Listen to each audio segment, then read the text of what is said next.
Halo Sobat BMKG, salam sehat. Jumpa kembali dalam program Weekly Weather Outlook bersama saya, Muhammad Irsal Yuliandri. Sobat BMKG, beberapa hari belakangan beredar pesan berantai yang berisi informasi mengenai fenomena aphelion yang menyebabkan suhu dingin di beberapa wilayah Indonesia. Di episode kali ini kita akan membahas mengenai apa itu fenomena aphelion dan apa dampaknya terhadap kondisi cuaca di wilayah Indonesia. Mari kita simak informasi selengkapnya. Sobat BMKG, tahukah sobat bahwa orbit bumi mengelilingi matahari tidaklah bulat, namun berbentuk elips. Pada bulan Januari, bumi berada pada titik terdekat dengan matahari yang disebut dengan perihelion.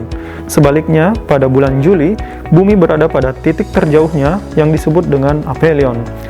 Di beberapa wilayah di bumi, terutama di belahan bumi selatan, jauhnya jarak antara bumi dengan matahari akan berdampak terhadap penurunan rata-rata suhu minimum di wilayah tersebut.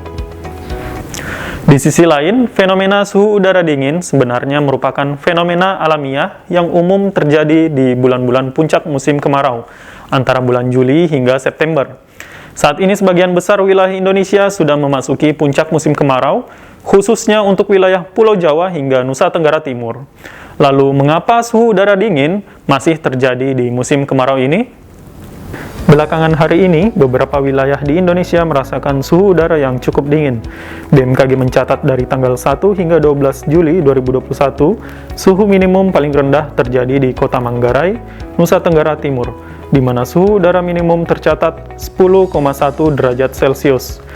Dalam 2 minggu terakhir, wilayah Indonesia yang mengalami suhu udara dingin sebagian besar terjadi bersamaan dengan kondisi cuaca yang cerah di wilayah tersebut. Kondisi cuaca cerah ini ditandai dengan adanya pergerakan angin dari arah timur yang berasal dari benua Australia. Pada bulan Juli, wilayah Australia berada dalam periode musim dingin. Pola tekanan udara yang relatif tinggi di Australia menyebabkan pergerakan massa udara dingin dari Australia menuju Indonesia atau dikenal dengan istilah monsun dingin Australia.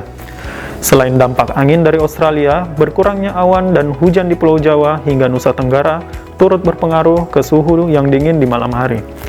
Sebab ketiadaan awan di atmosfer menyebabkan energi radiasi yang dilepaskan oleh bumi pada malam hari tidak tersimpan di atmosfer.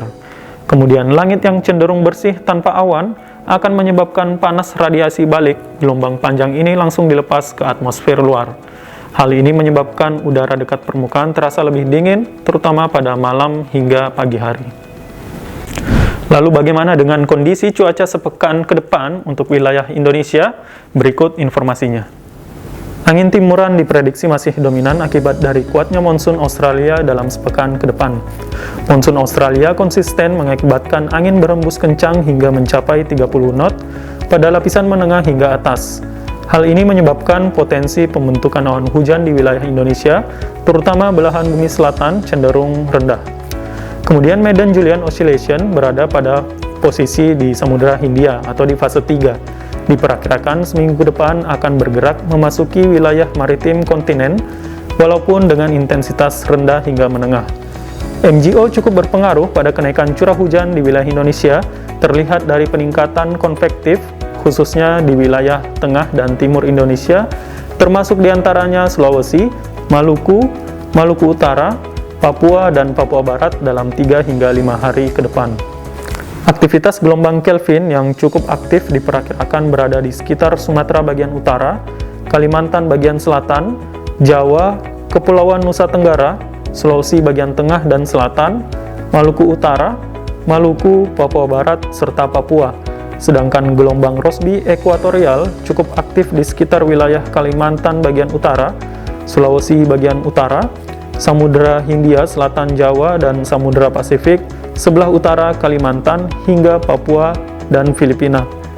Faktor-faktor tersebut meningkatkan potensi pertumbuhan awan-awan hujan dalam seminggu ke depan di beberapa wilayah.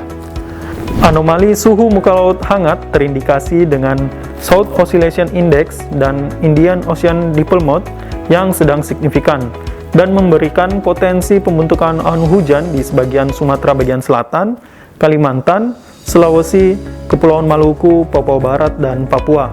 Selain itu, potensi pembentukan vortex terdapat di Samudra Hindia pada sebelah barat daya hingga barat Sumatera, Selat Karimata, sekitar Kalimantan, dan Samudra Pasifik utara Papua.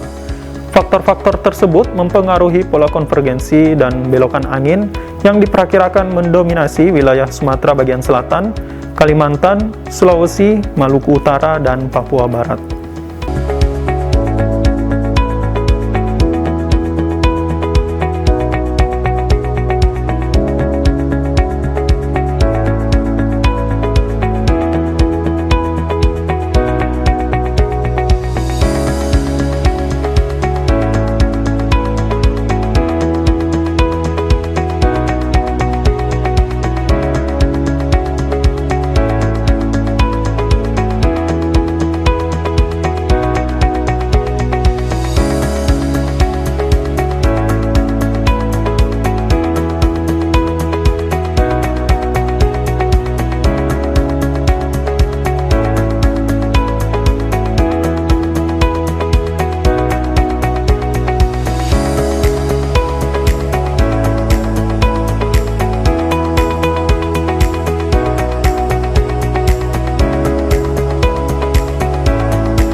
Meskipun sebagian besar wilayah Indonesia tengah mengalami musim kemarau, namun di beberapa wilayah masih sering terjadi hujan hingga intensitas lebat.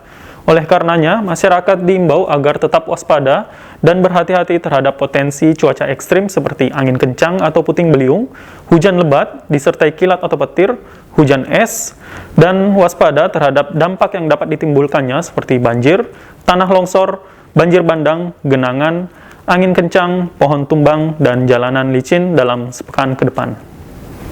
Untuk itu kami mengimbau kepada sobat untuk terus memperbaharui informasi cuaca, iklim, dan gempa bumi melalui laman resmi kami di www.bmkg.go.id atau mengunjungi kanal media sosial kami di @infobmkg. Sobat juga dapat mengunduh aplikasi Info BMKG di Play Store maupun App Store dan juga dapat menghubungi call center kami di 196. Terima kasih atas perhatian sobat sekalian. Mari kenali cuaca dan lingkungan agar terhindar dari ancaman bencana hidrometeorologi.